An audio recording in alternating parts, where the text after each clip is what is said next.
पत्नी के गुलाम। एक राज्य में नंद नामक राजा राज्य करता था। राजा नंद अत्यंत पराक्रमी और शक्तिशाली था। उसका राज्य चारों दिशाओं में फैला हुआ था। राजनंद की पत्नी अत्यधिक सुंदर थी, लेकिन स्वभाव से बहुत तीखी थी। राजा नंद अपनी पत्नी को अत्यधिक प्रेम करता था और उसके रूठ जाने पर मनाने के लिए कुछ भी कर सकता था। राजा नंद का एक मंत्री था जो अत्यधिक विद्वान और शास्त्रों में पारंगत था। राजा अपने मंत्री पर बहुत भरोसा करता था और शासन चलाने में मंत्री की सलाह अवश्य लेता था। मंत्री की पत्नी का स्वभाव भी बहुत कठोर था। एक बार मंत्री की पत्नी रूठ गई और मंत्री के बहुत मनाने पर भी नहीं मान रही थी। तब मंत्री बोला, प्रिय, तुम्हारा रूठना किस प्रकार दूर हो सो कहो। तुम जो कहोगी मैं वही कार्य करूंगा जिससे तुम प्रसन्न हो जाओ।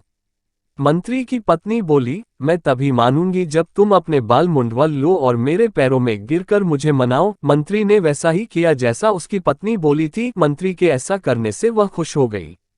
उसी दिन राजा की पत्नी भी रूठ गई और राजा के मनाने पर भी नहीं मानी। अंत में राजा ने कहा, प्रिय, तुम्हारा रूठना मेरी मृत्यु के समान है। तुम ही बतलाओ मैं तुम्हें कैसे मनाऊं।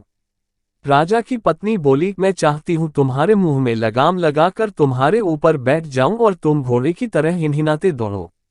राजा ने रानी की इच्छा पूरी की और खुद घोड़ा बन गया। ये बात धीरे धीरे मंत्रिमंडल तक भी पहुंच गई। दूसरे दिन राज दरबार लगा था। राजा ने मंत्री को देखकर पूछा, मंत्री जी, आपने किस कारण से अपना सिर मुंडवाया है।